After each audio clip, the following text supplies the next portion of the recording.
दिक्कत क्या होती है ना कि इसका जो चैनल डेड हुआ, उसके ईगो ने इसका डेड करवाया अल्फा मेल का। क्योंकि इसको लगता था कि मैं सेल्फ इम्प्रूवमेंट सेल्फ हेल्प की बात करूंगा या मैं लड़कियों के बारे में बात करूंगा तो मेरा चैनल चल जाएगा, पर ऐसा होता नहीं है। एक बात समझ लीजिए। अगर आपने जितनी मर्जी फीमेल साइकोलॉजी को मास्टर कर लिया हो, आप जितने मर्जी सेल्फ प्रोक्लेम सेक्सोलॉजिस्ट बन जाए या जितना मर्जी आप डेटिंग का ज्ञान दे दे अपने चैनल पे, एक वक्त ऐसा जरूर आएगा जिस दिन आपको लोग देखना बंद कर देंगे। क्योंकि लड़की या शादी जो भी है, वो सिर्फ एक ज़िंदगी का हिस्सा होता है, वो पूरी ज़िंदगी नहीं होती है। आप कब तक देखते रहोगे? एक वीडियो में समझ लिया कि चलो औरतें बेकार होती हैं, मर्दों के दिमाग के साथ खेलते हैं, मर्दों की ज़िंदगी बर्बाद करती है। कोई 2 वीडियो में आपने ये बात बोल दी, 3 वीडियो में आपने ये बात बोल दी, 10वें वीडियो में या आप 1600 वीडियो में या 1500 वीडियो में एक ही बात बोलेंगे तो आपको क्या लगता है कितने लोग सुनेंगे आपको? ये जीत नहीं है कहीं से भी, ये हार ही रहेगी आपकी और मरते दम तक रहेगी, और यही वजह है कि चैनल डेड है। इन सबके चैनल डेड हो जाते हैं और ये यूट्यूब छोड़ देते, कहते हैं 800-900 व्यूज़ में कुछ पैसे वगैरह भी नहीं मिलते, क्या को ज़बरदस्ती है। ये प्रॉब्लम होती है इनके साथ, और ये मरते दम तक इनके साथ ये प्रॉब्लम रहेगी। क्योंकि इनको खुद भी नहीं पता होता कि ये कब तक चलने वाला है। फीमेल साइकोलॉजी आप जितनी मर्जी डिकोड कर लो, पर आपने इंडियन आदमी की साइकोलॉजी डिकोड करी? इंडियन आदमी किसी चीज़ को करेगा या तो नहीं करेगा, या फिर बीच में कई बार शायद मज़े लेने के चक्कर में मजबूरी में करेगा कि मज़ा आता है, मजबूरी है, लेकिन बाद में करने के बाद रिग्रेट होता है। ये इन 3 ऑप्शन के अलावा नहीं होता है। और अगर ऐसा नहीं है कि अगर आप लड़की से शादी वगैरह नहीं करते, अपनी ज़िंदगी में लड़की नहीं लेके आते, लड़की अपनी लाइफ में लड़का नहीं लेके आता, तो उसकी ज़िंदगी बर्बाद हो जाती है और उसका करियर ख़त्म हो जाता है। तो वो वहीं पे वो चीज़ छूट जाती है। वो देखा, वीडियो अच्छा लगा, समझ में आया कि ठीक है शादी नहीं करनी चाहिए, उसने डिसीजन बना लिया, वो चला गया आपका चैनल छोड़ के। और ये वजह है कि जो मेंबरशिप है उनके रेट्स काफ़ी ज़्यादा हाई होते हैं। अक्सर कह दिया जाता है कि यूट्यूब ने हमारी चैनल की रीच को बड़ा कम कर दिया है। अब मेंबरशिप देखो तो 1200 रुपये प्रति पर मंथ की मेंबरशिप है। तो आप खुद ही सोच के देख लीजिए कि इतनी मेंबरशिप क्यों है। ज़्यादातर अल्फा मेल्स तो खुद ही कहते हैं कि मैं सेल्फ प्रोक्लेम्ड बिजनेसमैन, मेरे पास तो बहुत पैसे हैं, तो बहुत पैसे हैं तो इतनी महंगी मेंबरशिप क्यों है आपकी? जाहिर सी बात है ना, धंधा उसका ठीक नहीं चलता। और अगर धंधा ठीक चल भी रहा है तो ये तो लोगों को लूटने की बात हो गई। अगर आप गरीब हैं, आप महीने का 15,000 कमाते हैं, 25,000 कमाते हैं, 1200 रुपये is very big thing for sale. यार मुझे याद है 500 से 1,000 रुपये के बीच में ही शायद 10 किलो आटा आ जाता है घर में। तो if I want to spend my money, I will definitely spend on something that's wise. गरीब आदमी तो दूध का चला तो छाछ भी फूक फूक करके पीता है। अब कितने वीडियो में एक ही बात घसीटते रहोगे कि औरतें बेकार होती हैं? ठीक है बेकार होती हैं, अब हमने छोड़ दी औरतें। औरतें तो हमने अपनी ज़िंदगी से छोड़ दिया, हमने शादी करने का कह दिया कि हमको नहीं करनी है, हमने मान ली बात को। लेकिन हम बार बार औरतों पर पीएचडी क्यों करें? कोई क्यों ज़बरदस्ती औरतों पे पीएचडी करेगा? क्या मिलेगा उसको? और औरत वर्ड से मेरा मतलब यूनिसेक्स है। औरत हो या मर्द हो, दोनों के लिए बात वैलिड है। कि औरत किसी, अगर जिसको शादी ही नहीं करनी, जिसको डेट ही नहीं करना है, जिसको गर्लफ्रेंड नहीं चाहिए, ना बॉयफ्रेंड चाहिए, ना फ्रेंड्स विद बेनिफिट्स चाहिए, ना उसको लिव इन रिलेशनशिप करना है, ना उसको नो स्ट्रिंग फक बडी सेक्स बडी, नो स्ट्रिंग्स अटैच, उसको सोना भी नहीं है किसी औरत के साथ, तो वो क्यों ज़बरदस्ती बैठ करके बेवकूफ़ों की तरह औरतों पे पीएचडी करने करेगा कि औरतें ऐसी होती हैं? अच्छा ऐसी भी होती हैं, अच्छा ये वाली लड़कियां गलत है, इनसे दूर रहना चाहिए। वो कहेगा जैसी भी हो जो भी हो, मुझे नहीं चाहिए अपनी लाइफ में। बहुत सारे लोग कहेंगे आपकी सोशल अवेयरनेस के लिए है, तो देखो सोशल अवेयरनेस के लिए महीने में एक आध बार एक वीडियो चलता है, पर ऐसा नहीं हो। यही वजह है कि इस अल्फा मेल का चैनल डेड है। ये फिर भी बनाता रहता है, उसको लगता है मैंने बहुत बड़ा एहसान कर दिया लोगों को। असल बात यह है, किसी भी इंसान को इतने लंबे समय तक अपने दिमाग में जहर नहीं भरना। इतना नेगेटिव है चैनल है, इतना ज़्यादा उसका चैनल नेगेटिव हो जाता है कि आपका ब्रेन ही नहीं हैंडल कर पाया और वो कह देगा कि बस कर जाओ। और जाहिर सी बात है, जो फिटनेस की बात है, कॉर्पोरेट के बारे में जो ये कमेंट करते रहते हैं, अल्फा मेल की 9 to 5 is extremely boring Andrew Tate type type या उसके जैसे लोग भी हो सकते हैं। तो ये तो हर गली मोहल्ले में, हर गली नुक्कड़ में कोई ना कोई कर देता है, तो उसमें सच कुछ नया नहीं है। मेरा खुद भी एक्सपीरियंस कॉर्पोरेट मजदूरों के साथ बहुत गंदा रहा है। बहुत ज़्यादा एटीट्यूड है उनमें। तो ये सब चीज़ें यार, एक कमेंट्री तो हर कोई कर देता है इस देश में। जो लोग कहते हैं कि अरे उसका आईक्यू देखो, हर चीज़ पे अपनी ऑब्जर्वेशंस बताता है। मेरे दादू भी ऐसे ही हैं, मेरे पापा भी ऐसे ही हैं, बट उनका I don't want to sit with them and I don't even want to associate myself with them, क्योंकि मुझे थोड़ा डर लगता है उनसे। तो मैं ज़रा थोड़ा अपना दूर रहता हूँ, अपना दूर रहता है, बातचीत ज़्यादा नहीं करता मैं। तो ऐसा नहीं है कि उसने कोई बहुत बड़ा तीर मार दिया अपनी ऑब्जर्वेशन बता के। कोई प्लेटो या सोक्रेटिस हो गया क्या? कोई ओशो हो गया क्या? कि या फिर कोई आदि शंकराचार्य हो गया क्या? या फिर गौतम बुद्ध या महावीर हो गया क्या कि उसने अपनी बातों से दुनिया बदल दी? It clearly shows. बहुत सारे लोग कहेंगे आपके व्यूज़ आपके इन्फ्लुएंस को जस्टिफ़ाई नहीं करते। हाँ, नहीं करते, पर ऑडियंस पे जो आपका इम्पैक्ट है उसको कहीं न कहीं कुछ हद तक व्यूज़ जस्टिफ़ाई करते हैं। व्यूज़ कुछ हद तक जस्टिफ़ाई करते हैं। और अगर आपके सब्सक्राइबर ही 1-2 मिलियन है और आपको रीच आपकी 10,000 से भी कम है, तो फिर वो तो बकवास बात है। उसने अपने आप को वक़्त के साथ नहीं बदला, वो उसी चीज़ में अटका रहा कि मैंने लड़कियों के साथ इतना टाइम स्पेंड करा, मैं तो पार्टी मैन था, कोई भी लड़की मेरे साथ सोने के लिए आ जाती थी, अब मैं लड़कियों पे ज्ञान दूँगा दुनिया को, तो मैं मरते दम तक ज्ञान देता रहूँगा और मेरे को पैसे मिलते रहेंगे। तो ये चीज़ कुछ I don't think that's gonna work. क्योंकि या तो आप क्योंकि इसने लोगों को कन्विंस करा, उसका रीज़न इसका खुद ही कहता है शादी मत करो, औरतों से दूर रहो। तो लेंगे ठीक है, तो औरतों से दूर रहना ना, तो औरतों के बारे में गंद बकी जा रही है जिस चैनल पे, उस पे क्यों हम रहे? औरतों से आप दूर हो गए या मर्दों से आप दूर हो गए, आपने कह दिया all man are dogs, all women are bitch, ठीक है, आपने बोल दिया, तो अब उस चैनल को देखने का भी क्या मतलब बनता है? जेन जेन अल्फा तो अपने करियर को लेके कंफ्यूज्ड है, वो किसी यूट्यूब चैनल को देखना है नहीं देखना, उसमें क्लैरिटी कहाँ से ले आएगी? उन्होंने देखा ठीक है, वो सब्सक्राइब करके भूल गए, इसीलिए होता है। दिख जाता है कि 90% of you have not subscribe to my channel, ज़्यादातर तो प्लीज़ सब्सक्राइब कर दो, ये लाइन सुनते हो ना आप? तो ये इसीलिए होता है, क्योंकि उनको कुछ अच्छा लगा, उन्होंने सब्सक्राइब कर दिया फटाक से। पर ये ज़रूरी नहीं है कि वो डेली बेसिस पे आपका कंटेंट देखेंगे, क्योंकि व्यूज़ तो कभी झूठ नहीं बोल सकते। व्यूज़ आप खरीद सकते हैं, पेड होते हैं व्यूज़। हो सकता है कि मेंबरशिप के पैसों से व्यूज़ ले रहा हो, और या ये भी मैं हो सकता है कि आप he is buying something else, but वो चलना नहीं है रियल लाइफ में, क्योंकि आंकड़े कभी झूठ नहीं बोलते।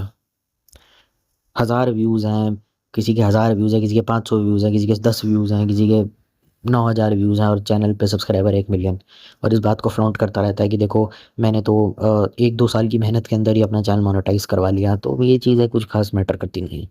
आप एक वीडियो डाल दीजिए जो 1 मिलियन टच करा है, आपका चैनल तुरंत मोनेटाइज़ हो जाएगा। बहुत सारे ऐसे क्रिएटर्स हैं, पहला वीडियो ज़बरदस्त वायरल हुआ, उसके बाद कोई वीडियो उनका चला ही नहीं, वायरल ही नहीं हुआ, फिर वो सब वन हिट वंडर तो होते ही हैं। म्यूज़िक इंडस्ट्री में वन हिट वंडर भी होता है कि इसकी पहली एल्बम चली या पहली फ़िल्म चली राहुल रॉय टाइप्स, उसके बाद उसका क्या हुआ कुछ पता नहीं। राहुल रॉय आशिकी फ़िल्म का हीरो था जिस लोगों ने देखी है, 1998 में ही थी, महेश भट्ट की थी। तो ऐसा होता है, इसमें इतना कोई बढ़ा-चढ़ा के बोलने वाली बात नहीं है कि ओहो! क्या हो गया भाई ने बहुत खेला कर दिया, कुछ नहीं किया खेला। नेगेटिविटी 1000 टाइम्स फास्टर सेल करती है पॉजिटिविटी से। चलो ठीक है, तुमने लोगों को सच के नेगेटिविटी के बहाने तुम लोगों को सच से रूबरू करवाया, अतुल सुभाष के लिए तुम लोगों ने अफेयर करा, लेकिन वो कब तक चलने वाला है? ज़्यादातर बच्चे क्या 21-22 साल के हैं, 21-22 साल में कौन शादी कर रहा है बैठ के यहाँ पे? और जिसकी होनी है उसकी तो ऑलरेडी हो चुकी है। कितनों को ऐसा मैं जानता हूँ, 11वीं में शादी कर ली, 12वीं में बच्चा कर लिया। अब वो जितना मर्ज़ी अल्फ़ा मेल की वीडियो देख ले, कोई फ़ायदा नहीं होने वाला, क्योंकि वो उसको डिवोर्स के टाइम पे लठ लेकर के 20 लोग गाँव से आ जाएँगे, और हो सकता है उसका पूरी परिवार ख़त्म कर दिया जाए, क्योंकि ससुराल वाले उसके इतने पावरफुल हैं। तो वो रिस्क नहीं लेना चाहता, तो वो कहता है कि ठीक है, वो तो अपना बढ़िया चल रहा है, उसका लाइफ़, उसकी कुछ नहीं है। खेती है उसकी, तो ख़ानदानी प्रॉपर्टी है। कॉर्पोरेट मज़दूरी में अगर परेशान रहा तो खेत गिरवी रख देगा, बेच देगा या कुछ अपना कर लेगा। तो इन चीज़ों पे 21-22 साल में, 18-19 में लड़कों में तो मुझे लगता है कोई शादी ऐसा का भूत चढ़ता है। 25-26 से 23 के बाद, ये पोस्ट ग्रेड कंप्लीट होने के बाद शायद लड़के आपके लिए लड़का ढूँढा जाता है। लेकिन इतना मुश्किल भी नहीं है, अगर आप एक बार ठान लें और आप डिसिप्लिन में रहें तो इसीलिए होता है। और ज़्यादातर मैं कितनों को जानता हूँ, बहुत अपने आप को अल्फ़ा मेल बोलते नहीं थे, बनते थे। जिम जाना, बॉडी बनाना, ये श्रेडेड एब्स और मसल्स एकदम है, नसें दिख रही है गले की। इंजीनियरिंग कॉलेज में यार सबकी सब शक्लें देखो, तोंदे निकली हुई हैं सबकी। क्यों? मेरी पहले कॉलेज में, मेरे कॉलेज से पहली 12वीं में ही तोंद निकल गई थी। मेरे को बड़ा चढ़ाते थे, अरे तोंद देखो, शक्ल देखो कैसी सी है, बाल झड़ रहे हैं, 4 बच्चों का बाप लग रहा है, बहुत चढ़ाते थे मुझे। अब जब हो गए ना, तो इतनी मोटी तोंद निकल गई, पहचान में नहीं आ रहे। क्यों? क्योंकि जिम, सेल्फ इम्प्रूवमेंट और सेल्फ डेवलपमेंट और औरतों को गाली देना और पैसे के पीछे भागना, ये तोता पाला हुआ था। वो तोता पाला था तो निकल गया वो। जिम आदमी फैशन में, स्टाइल में, ग्लैमर में या भेड़ भेड़ चाल में, ये जितनी भी चीज़ों का मैंने नाम लिया ना अभी तक, जितने भी एडजेक्टिव्स का नाम लिया, ये सब फैशन में, भेड़ चाल में या ग्लैमर के लिए उसने करे थे।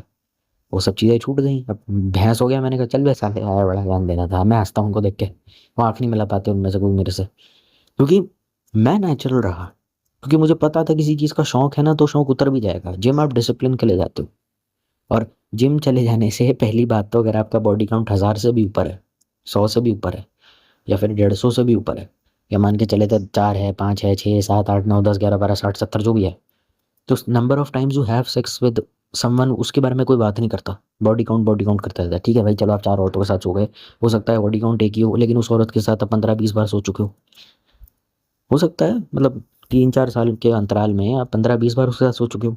बॉडी काउंट भले एक है, पर उस एक आदमी के साथ तुमने कितनी बार सेक्स करा, 15, 20, 40, तो उसको क्या बोलोगे? बॉडी काउंट छोड़ो, number of times you got fucked by someone else वो बताओ। क्योंकि अगर सेक्स एडिक्ट से शादी कर ली तो सिंगल पेरेंट बन के एलिमनाई तो दुगनी देनी पड़ेगी, वो तो श्योर शॉट है। और मैं नहीं चाहता कि मैं थक हार के ऑफिस से वापस आऊँ या काम करके और कोई मेरा बटन खोलने लग जाए और कहते baby let's have fun tonight, तो बेवकूफ़ी है। दूसरी बात, जिम जाना, बॉडी बनाना दूसरों को दिखाने के लिए नहीं, अपनी हेल्थ के लिए होता है। तुम इतना ज़्यादा स्पर्म बहाओगे, तुम इतना ज़्यादा टेस्टोस्टेरोन अपना लो कर दोगे मुठ मार मार के, या अपना सेक्सुअली अपने आप को इतना ख़त्म कर दोगे, लंड की जगह साला सूखा केला कर दोगे अपना। ठीक है, केले से सूखा केला, क्यूकम्बर से सूखा केला तुम्हारा हो गया है टांगों के बीच में, और तुमको लगता है जिम जाने से सब ठीक हो जाएगा। जिम जाना है, पर वो कितनी गलत चीज़ को समर्पित है, उसका डिसिप्लिन ये भी तो देखो ना। उसको बुढ़ापे में जाना है, गोवा चला जाएगा, बैंकॉक जाके याशी करनी है, इसलिए वो जिम जाता है। और दूसरा सबसे बड़ा रीज़न ये है कि वो चलना नहीं है। कोई आदमी क्यों ज़बरदस्ती जो औरतों से दूर रहना चाहता है, जिसको औरतें पसंद ही नहीं है, क्यों मरते दम तक अपने दिमाग में ये सब कचरा भरता रहे कि औरतें ऐसी होती हैं, औरतें खराब होती हैं, औरतें ऐसी होती हैं, औरतें वैसी होती हैं? क्यों ज़बरदस्ती मरते दम तक कचरा अपने दिमाग में भरे? अरे ठीक है, औरतें बेकार होती हैं, ठीक है, चैनल को सब्सक्राइब रखेगा, पर वो भूल जाएगा उस चीज़ को, भूल जाएगा। कोई एक आधा वीडियो उसको इंटरेस्टिंग लगा देख लेगा, पर वो उन चीज़ों पर ध्यान नहीं देगा। ज़्यादातर जेनज़ी या जेन अल्फा ऐसे ही करती है। 100 लोग आपको सब्सक्राइब करेंगे, देखने वाले मुश्किल से लॉयल व्यूअर्स आपके 10 होंगे। तो उसको अचीवमेंट बोल के अपने चैनल पे शोशामबाजी मत किया कीजिए। हाँ, नंबर ऑफ़ व्यूज़ को आप दिखा सकते हैं। अचीवमेंट आपकी वो है जो आपको होम पेज पे दिखती है। किस तारीख को आपने चैनल कब बनाया, किस तारीख को आपने यूट्यूब पाया, और टोटल नंबर ऑफ़ व्यूज़, वही आपकी अचीवमेंट है और कुछ नहीं है। या कोई silver button, play button YouTube की तरफ से कोई पार्सल आ गया, या यूट्यूब ने आपने कुछ भेज दिया, या YTFF में आपको बुला लिया, ऐसा ही कुछ। और जैसे-जैसे इन अल्फ़ा मेल्स का इंस्टाग्राम अकाउंट या फिर सोशल मीडिया अकाउंट बैन हो जाते हैं, अपनी मेंबरशिप के रेट भी उल्टा और बढ़ा देते हैं। And these guys are already millionaires, so why you are exploiting the middle class people and then promising them कि आप मेरा कोर्स ले लीजिए, मैं आपको करोड़पति बना दूंगा? तो ये दोनों बातें मेरी समझ में तो कुछ आती नहीं है। ऐसा ना हो कि ChatGPT से ही देख के साला स्क्रिप्ट पढ़ रहा हो मेंबर्स ओनली वीडियो में। क्योंकि मैंने पहले ही बोला था कि लाइफ में सबसे ज़्यादा इंपॉर्टेंट आपका कैरेक्टर है। कोई ऐसा आदमी जिसको दुनिया ने बहुत शोषण करा है पर फिर भी सिंपल रहता है, अपना कैरेक्टर इंटैक्ट रखता है, वो है। और हमारे देश में अगर आप लोग कहेंगे पॉर्न ने देश बर्बाद कर दिया तो हम लोगों को अवेयर कर रहे हैं, तो ऐसा कुछ भी नहीं है। देखिए, मैं कितनी ऐसी फीमेल क्रिएटर्स को इंटरनेट पे जानता हूँ जो इंटरनेट पे काम करती हैं, हेट भी उनको मिलता है, उनके चैनल पे पॉजिटिविटी बहुत ज़्यादा है, उनको हेट भी मिलती है। और सबसे ज़्यादा कॉमन कमेंट आपको पता है क्या होता है? दीदी, दीदी ये करो ना प्लीज़, दीदी वो करो ना प्लीज़। तो ये हमारी जेनजी और जेन अल्फा के संस्कार भी दिखाता है कि ऐसा नहीं कि सारे मर्द हवस से भरे हुए और शो मी और डिक, शो मी और पुसी जैसे करके कमेंट करते हैं। हाँ, सेक्सुअली एक्टिव कपल होते हैं, men are sexually active and very sexually active once they start dating and when they get married. इतना मुझे पता है क्योंकि पॉपुलेशन इस देश की बहुत ज़्यादा है। पर मोस्ट कॉमन कमेंट आपको यही मिलेगा, लोग ज़्यादातर कहेंगे दीदी ये कर दो ना, दीदी प्लीज़ अपलोड करो ना। तो ये दिखाता है कि हमारी पीढ़ी में जो संस्कार हैं, जो वैल्यूज़ हैं, जो ट्रेडिशंस हैं, वो कितने अच्छे हैं। और जो लोग कहते हैं रिलीजन बकवास चीज़ है, इंसान के माइंड को वीक करता है, उसके खिलाफ अगर किसी अल्फा मेल ने बोल दिया तो क्या ठीक है? मैंने कहा ठीक है, मान के चल लेते रिलीजन बकवास है। आपके घर में अलमारी है? बोला हाँ है। उसको खोल के देखिए क्या मिलता है आपको? उसमें आपके घर के पितरों की फोटो होती है। अगर मैं अपने पितरों की पूजा कर रहा हूँ एंड मैं उन पे माला चढ़ा रहा हूँ एंड मैं इनको धूप दिखा रहा हूँ and I am praying to them and doing some rituals for them, so then what is wrong with them? पितरों की फोटो घर में लगाना चूतिया चीज कैसे हो गई? वो तो तुम्हारे और मेरे ही फैमिलीज थी, एक्सटेंडेड फैमिलीज थी, फ्रेंड फैमिली या रिलेटिव्स हैं जो इस दुनिया में नहीं है। And if I am giving my regard and respect to them with कोई रिचुअल करके, तो इसमें चूतिया बात क्या होती है? इसमें क्या अनुकूल आपकी जनरेशन को लग रहा है? मेरी ये समझ में नहीं आता। हम्म होली या दिवाली को लेकर नाटक जो करना है वो तो होता ही रहता है हर साल, और उसमें मैं कुछ बोल नहीं सकता क्योंकि सनातन से बिलोंग करता हूँ। बट या अगर आप अनबर्न कार्बन पार्टिकल्स, किसी भी चीज़ के जलने से कार्बन आता है, भले वो कोई भी चीज़ को ना हो, इतना तो श्योर है। वो कभी पितरों के ऊपर कुछ नहीं बोलेंगे। कभी भी कोई आदमी जो गौ माता की सेवा कर रहा है उसके ऊपर कुछ नहीं बोलेंगे, कह देंगे होली दिवाली पे तुम लोग इतना गंद करते हो। मैंने कहा गंद करने जाता कौन है? हम लोग जाते हैं? आप ही तो जाते हो पटाखे खरीदने, और जो पटाखे 100 रुपए के बिकते हैं वो शायद 300 में लेकर के आ पाते हो, और कह देते हो कि पीक सीजन चल रहा है तो लेना ही पड़ेगा, और उन पटाखों को आप फोड़ते हो। और फिर आप ही लोग नाटक करते हो कि दिल्ली की हवा देखिए, दिल्ली में रहना नर्क है, AQI देखा यहाँ का कितना ज़्यादा है। तो मैंने कहा था दिवाली पे इतनी गंद फैलाने के लिए? दिवाली तो लक्ष्मी पूजन का त्योहार है, उसमें कहाँ से पटाखे फोड़ना आ गया? चलो ठीक है, तुमने पटाखे फोड़ भी लिए, मुझे कोई दिक्कत नहीं है पटाखे फोड़ने से। पर मेरी दिक्कत ये है कि पटाखे खरीद खरीद के कौन फोड़ रहा है सड़क पर? मैं तो जाता नहीं दिवाली पे ये सब चीज़ें करने, ना मैंने बचपन में किया कभी। मुझे तो याद भी नहीं कि मैंने कभी किया। हाँ, होली पे गुलाल लगाया मैंने अपनी फैमिली मेम्बर्स को, उतना मुझे याद है। पर मैंने कुछ ऐसा नहीं किया था। तो करने जाता कौन है? आप ही तो जाते हैं, आप ही के ही तो फ्रेंड्स फैमिली रिलेटिव्स जाते हैं वहाँ पे करने, हम थोड़ी जा रहे हैं। भाई 22-23 साल का आदमी होली दिवाली मनाने नहीं जाता नीचे, उसे और भी काम होते हैं।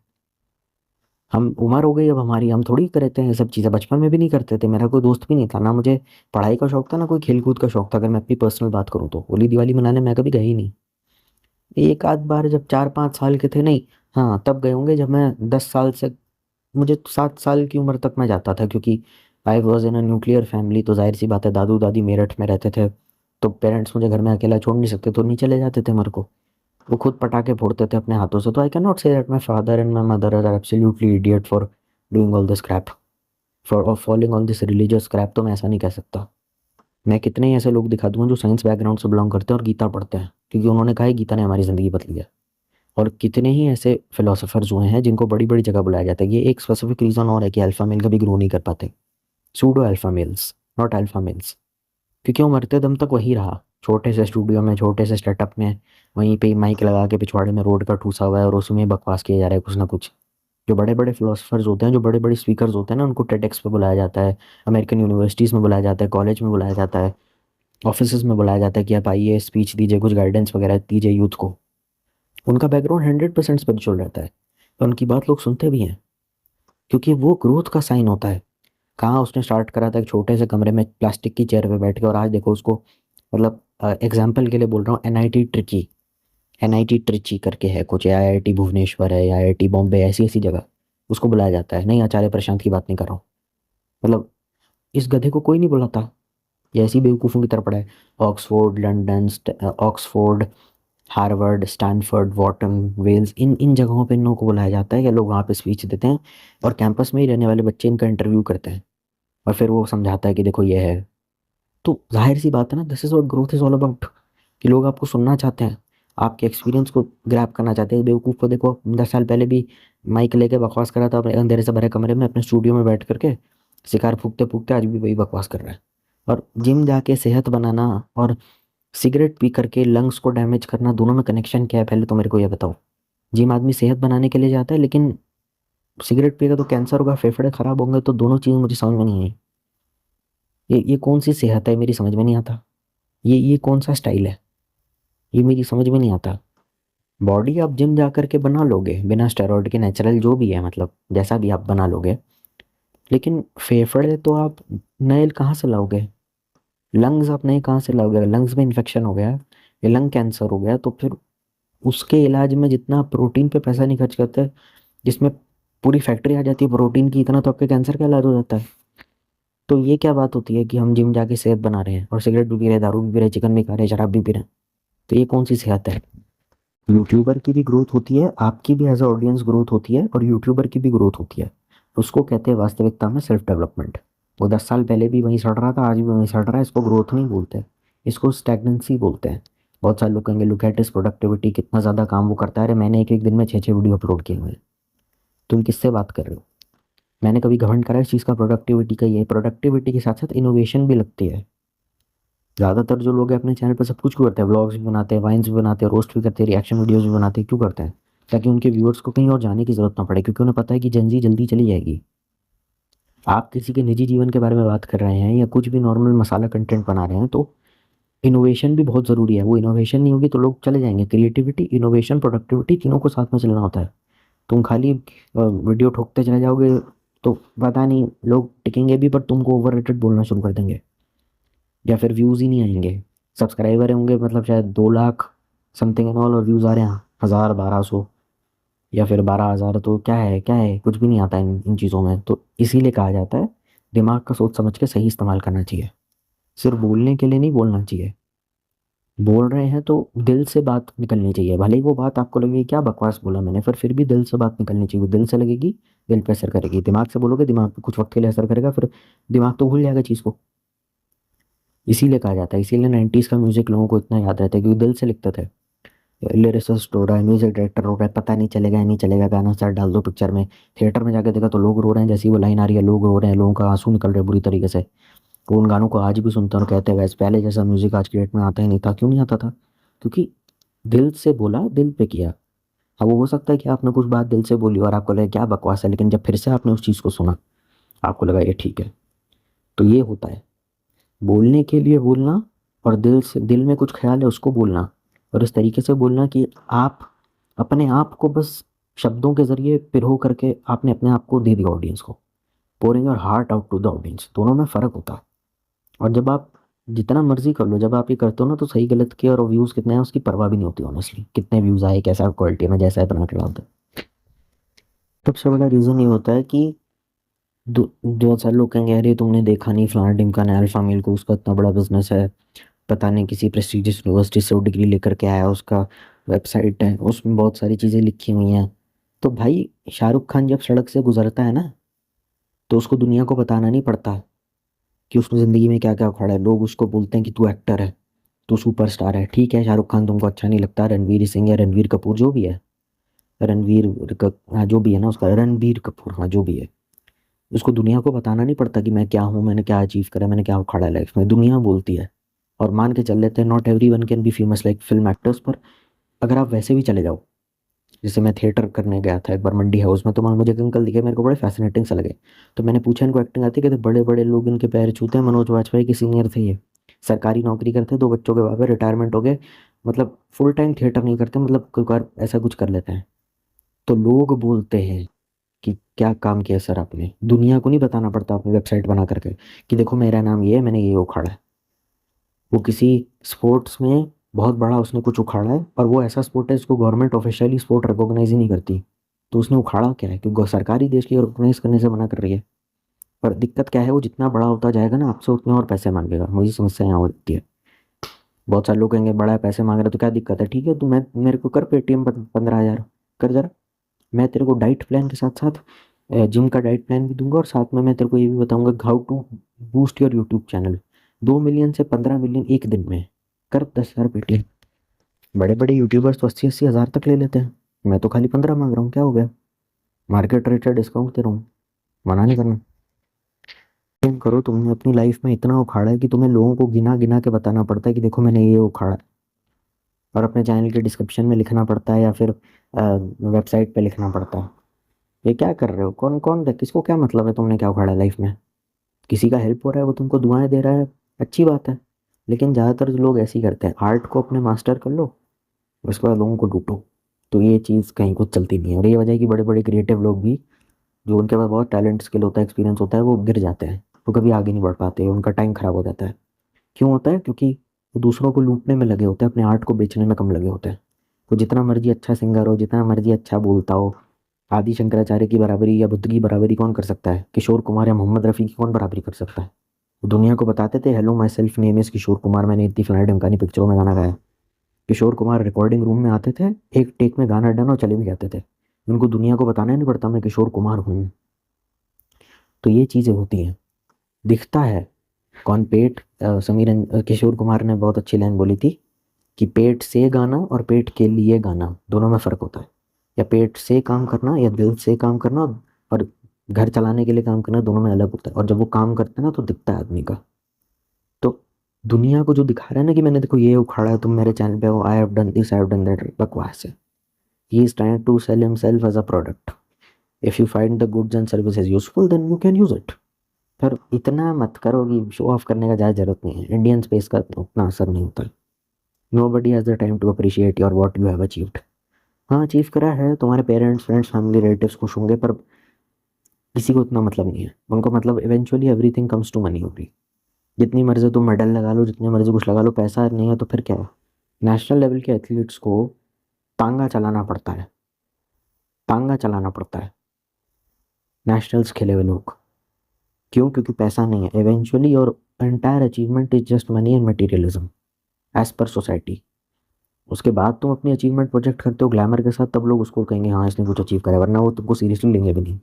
जब सड़क पे चलता हुआ आम आदमी बोलेगा ना कि हाँ यार ये जानता है, उसको देखा, इसका काम अच्छा था, तब तक तुमने कुछ नहीं उखाड़ा लाइफ में। बशर्ते तुम बोलते रहो। I have studied from Wharton and Wales. I have done my graduation from Francisco University. I have this Francisco degree. मेरा बिजनेस इंडिया में नंबर 1 है या एशिया में नंबर 1 है, वो बोलने से कोई फायदा नहीं होता। बहुत सारे लोग कहेंगे अश्नील ग्रोवर या बहुत सारे एंटरप्रेन्योर्स हैं जिनको कोई नहीं जानता, उनको नहीं जानता पर उनके प्रोडक्ट को आप जानते हो। मैं आपसे पूछ लूँ मैं आपसे एप्पल आईफोन या फिर सॉरी आईफोन एंड्रॉयड पूछ लूँ, फ़र्क क्या है बता दोगे? मैं पूछूँ आपसे बोट बेटर है या सोनी के हेडफोन्स बेटर है, बता दोगे? सोनी का सीईओ को आप भले ही नहीं जानते पर आप मुझे बता दोगे कि एचपी का लैपटॉप लूँ डेल के या एसर के। इलेक्ट्रॉनिक्स के ब्रांड की तो इन्फॉर्मेशन है ना आपको, बस वही है काम आपका। आपको खुद बोलने की ज़रूरत नहीं पड़ती, आपका काम बोलता है। यही तो मैं समझाना चाह रहा हूँ। लोग बोलते हैं और लोग नहीं बोलते कि आपने कुछ उखाड़ा, या आपका काम बोलता है। आपको खुद को दुनिया को जताने की जरूरत नहीं पड़ती कि मैंने ये अचीव करा, मैंने अपनी लाइफ में मैं ये हूँ, मैं बहुत बड़ा तुर्रम खाऊंगा, अरे डर के रहो मुझसे। ग्लैमर दिखाने के लिए, लोगों को नीचा दिखाने के लिए, डोमिनेट करने के लिए अपनी अचीवमेंट्स गिनानी नहीं पड़ती है। नेगेटिव माइंडसेट के अगेंस्ट नहीं हूँ, ना ही मैं पॉजिटिव माइंडसेट के फेवर में हूँ। मैं दोनों चीज़ों में न्यूट्रल हूँ।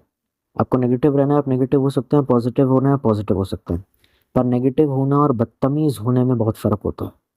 बहुत सारे ऐसे लोग हैं बी पॉजिटिव दिन भर बोलते हैं लेकिन बदतमीज होता है। नेगेटिव थिंकिंग में लेकिन बदतमीज होने में, दोनों में फर्क होता है। आदमी ही लीचड़ है तो उसको दुनिया गंदी दिख रही है, और एक आदमी है जो हर एक जगह से नेगेटिव पर्सपेक्टिव को देखता है, दोनों में अलग फर्क होता है। I am just talking about upbringing. Upbringing वही बोलते हैं ना, परवरिश, उसके ऊपर ही आ रहा हूँ। और बहुत सारे लोग कहेंगे आप अल्फा मेल की परवरिश पे कह रहे हैं, मैंने कहा अल्फा मेल की भी। और वो जो लड़कियां उसके साथ होटल में ओयो में छई चपा छई छई करने चले जाती थी जस्ट बिकॉज उसकी बॉडी और पर्सनालिटी देख करके, जो बस थोड़ी सी ही देर में हल्का सा ग्लैमर देख के होटल पहुंच जाती है, उनके लिए भी है। और जो लड़कियां पैसों के लिए शादी करती हैं और जो लड़के सिर्फ सेक्स के लिए शादी करते हैं, या फिर लड़के या लड़कियां जो भी गोल्ड डिगर टाइप जो कुछ भी है, मतलब हाँ जो भी चल रहा है आजकल मार्केट में, वो सबके लिए। और पॉजिटिव जो ओवरली पॉजिटिव होकर के बहुत ज़्यादा कमज़ोर या फ्रेजाइल होते हैं इमोशनली, उनके लिए मेरी सहानुभूति है, उससे ज़्यादा मैं कुछ दे नहीं सकता। सिर्फ इसलिए so that I can get accepted in the cool club.